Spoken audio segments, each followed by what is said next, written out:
Assalamualaikum warahmatullahi wabarakatuh. Sahabat pijar, dimanapun Anda berada, salam pencari jalan keluar. Tetap semangat, tetap jalani hidup semangat yang tinggi, karena setiap kita yang hidup pasti sudah dibekali oleh segala macam instrumen oleh Allah untuk bisa bertahan dalam hidup ini. Karena Allah tidak akan mencoba seseorang itu dengan cobaan yang melampaui batas kemampuan orang tersebut. Sahabat pijar yang kami harapkan tetap semangat dalam menghadapi segala macam persoalan dan tetap semangat mencari jalan keluar. Bisa jadi hari ini kita merasakan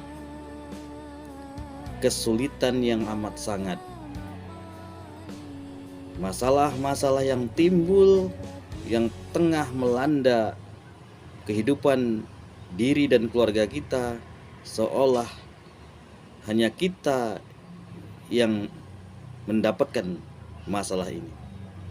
Kita melihat betapa orang-orang lalu lalang bergembira, mengendarai kendaraan-kendaraan cantik, memakai busana-busana cantik, dengan senyum-senyum yang membahagiakan diri mereka, bersama keluarga, bersama anak-anaknya, bersama saudara-saudaranya, bersama rekan-rekannya. Mereka sedang bergembira ria, seolah hanya kita yang dalam keadaan susah. Kita punya masalah yang orang lain mungkin tidak pernah merasakannya. Pada dasarnya kita memandang orang, mereka lebih baik daripada kita. Sekarang ini kita posisinya teramat susah. Mereka banyak yang senang, banyak yang bahagia. Saat ini kita menderita. Cobaan-cobaan terlalu besar menimpa kita. Tidak hanya kekurangan harta, tidak hanya karena kesehatan yang sangat tidak baik, tidak hanya teman yang sedikit, tidak hanya lingkungan yang terkadang seolah mengucilkan kita. Bukan hanya anak kita yang bandel, anak kita yang sulit kita ajak untuk berbuat baik. Malah terkadang seolah-olah hanya anak kita yang paling jahat, yang susah untuk diatur. Anak-anak orang lain semuanya mereka patuh kepada orang tuanya. Kita seolah merasa kitalah yang paling berbeda di antara komunitas yang ada di lingkungan kita. Kita merasa hanya kita yang menderita hari ini. Saudaraku, pencari jalan keluar, tengoklah kanan kiri.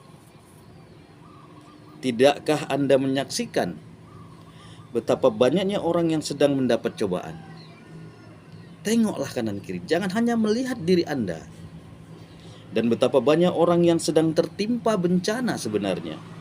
Telusurilah. Di setiap rumah pasti ada yang merintih. Di setiap pipi pasti pernah basah oleh air mata. Bukan hanya Anda yang basah oleh air mata Anda. Sungguh, betapa begitu banyaknya penderitaan yang terjadi, dan betapa banyak pula orang-orang yang sabar menghadapinya. Maka Anda bukan hanya satu-satunya orang yang mendapatkan cobaan. Ingat itu. Bahkan mungkin saja penderitaan atau cobaan Anda tidak seberapa bila dibandingkan dengan cobaan orang lain, karena Anda tidak pernah bertanya atau mengevaluasi orang lain. Kita selalu larut dengan kondisi kita, kesusahan kita, tidak pernah melihat orang lain. Bahkan mungkin saja penderitaan atau cobaan Anda tidak seberapa bila dibandingkan dengan cobaan orang lain. Berapa banyak di dunia ini orang yang terbaring sakit di atas ranjang selama bertahun-tahun dan hanya mampu membolak-balikkan badannya, lalu merintih kesakitan dan menjerit menahan nyeri. Berapa banyak orang yang dipenjara selama bertahun-tahun tanpa pernah dapat melihat cahaya matahari sekalipun, dan ia hanya mengenal jeruji-jeruji selnya. Berapa banyak orang tua yang harus kehilangan buah hatinya, baik yang masih belia dan lucu-lucunya, atau yang sudah remaja dan penuh harapan.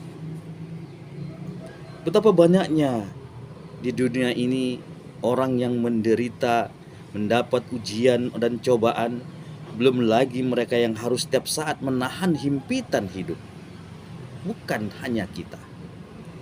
Kini sudah tiba waktu Anda untuk memandang diri Anda mulia bersama mereka yang terkena musibah dan mendapat cobaan. Sudah tiba pula waktu Anda untuk menyadari bahwasannya kehidupan di dunia ini merupakan penjara bagi orang-orang mukmin dan tempat kesusahan dan cobaan. Di pagi hari, istana-istana kehidupan penuh sesak dengan penghuninya. Namun menjelang senja, istana-istana penuh sesak itu ambruk menjadi reruntuhan. Mungkin saat ini kekuatan masih prima, badan masih sehat, harta melimpah, dan keturunan banyak jumlahnya. Anak Anda banyak, harta Anda banyak misalnya. Namun dalam hitungan hari saja, semuanya bisa berubah. Jatuh miskin, kematian datang secara tiba-tiba, perpisahan yang tak bisa dihindarkan, dan sakit yang tiba-tiba menyerang. Dalam Quran surat Ibrahim ayat 45 yang artinya, dan telah nyata bagimu bagaimana kami berbuat terhadap mereka, dan telah kami berikan kepadamu beberapa perumpamaan. Sahabat pijar yang sedang mencari jalan keluar, itulah gambaran salah satunya ketika kita mau mengeksplorasi kisah-kisah orang lain. Ternyata bukan hanya kita, banyak orang di setiap rumah, di setiap jalan, di setiap simpang, di setiap kehidupan komunitas. Mereka kadang lebih parah menghadapi cobaan dibandingkan kita. Sebaiknya Anda mempersiapkan diri sebagaimana seekor unta yang berpengalaman. Ia akan mengiringi Anda menyeberangi padang Sahara. Bandingkan penderitaan Anda dengan penderitaan orang-orang di sekitar Anda dan orang-orang sebelum Anda. Niscaya Anda akan sadar bahwa Anda sebenarnya lebih beruntung dibanding mereka. Bahkan Anda akan merasakan bahwa penderitaan Anda itu hanyalah duri-duri kecil yang tak ada artinya. Maka panjatkan segala pujian kepada Allah Subhanahu wa Ta'ala atas semua kebaikan-kebaikannya. Bersyukurlah kepadanya atas semua yang diberikan kepada Anda. Bersabarlah atas semua yang diambilnya, dan yakinilah kemuliaan Anda bersama orang-orang menderita di sekitar Anda. Anda mulia di sekitar orang-orang menderita di sekitar Anda. Banyak suri tauladan Rasulullah Sallallahu Alaihi Wasallam yang perlu Anda contoh, yang perlu kita contoh. Sahdan, beliau pernah dilempar kotoran unta oleh orang-orang kafir Mekah. Sering diceritakan Ustadz dalam setiap ceramah-ceramah di masjid-masjid atau dimanapun. Selalu ini menjadikan tolak ukur dari sifat kemuliaan Rasulullah, akhlak yang sangat mulia. Beliau pernah dilempar kotoran oleh orang-orang kafir Makkah. Kedua kakinya dicederai dan wajahnya mereka lukai. Dikepung dalam suatu kaum beberapa lama sehingga beliau hanya dapat makan dedaunan apa adanya saja. Diusir dari Mekah, dipukul gerahamnya hingga retak. Dicemarkan kehormatan istrinya, 70 sahabatnya terbunuh, dan seorang putra serta sebagian besar putrinya meninggal dunia pada saat beliau sedang senang-senangnya membelai mereka. Bahkan karena terlalu laparnya, beliau pernah mengikatkan batu di perutnya untuk menahan rasa lapar. Rasul juga pernah mengalami hal-hal yang parah, hal-hal yang sering terjadi, bahkan mungkin ini lebih dalam daripada kejadian yang menimpa Anda atau kita sekarang ini. Beliau pernah pula dituduh sebagai seorang penyair, bukan penyampai wahyu Allah. Dianggap dukun, orang gila dan pembohong. Namun Allah melindunginya dari semua itu. Dan semua hal tadi merupakan cobaan yang harus beliau hadapi dan penyucian jiwa yang tiada tara dan tandingannya. Sebelum itu, nabi-nabi terdahulu juga, Nabi Zakaria dibunuh kaumnya, Nabi Yahya dijagal, Nabi Musa diusir dan dikejar-kejar, Nabi Ibrahim dibakar. Cobaan-cobaan itu juga menimpa para khalifah dan pemimpin-pemimpin kita. Umar radhiyallahu an dilumuri dengan darahnya sendiri. Utsman dibunuh diam-diam dan Ali ditikam dari belakang. Saudaraku, mereka juga mengalami hal yang sama. Dan masih banyak lagi para pemimpin kita yang juga harus menerima punggungnya penuh bekas cambukan, dijebloskan ke dalam penjara dan juga dibuang ke negeri lain. Apakah kamu mengira bahwa kamu akan masuk surga, padahal belum datang kepadamu cobaan sebagaimana halnya orang-orang terdahulu sebelum kamu? Mereka ditimpa oleh malapetaka dan kesengsaraan, serta digoncangkan dengan bermacam-macam cobaan. Quran Surat Al-Baqarah ayat 214. Saudaraku, dengan mengingati bahwasanya bukan hanya kita, bukan hanya diri kita yang mendapat cobaan, tapi orang lain, bahkan nabi-nabi, bahkan pemimpin-pemimpin, bahkan mungkin yang orang di sekitar kita pun menghadapi ujian yang sama.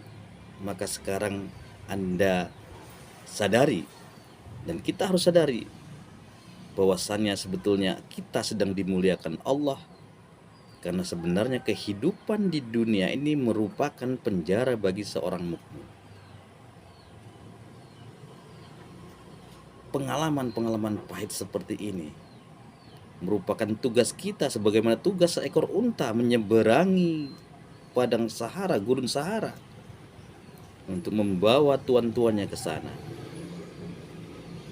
Seberapa berat tanggung jawab seekor unta, tapi karena pengalaman yang menempa dia, maka padang Sahara atau gurun Sahara terlewati dengan mudah baginya.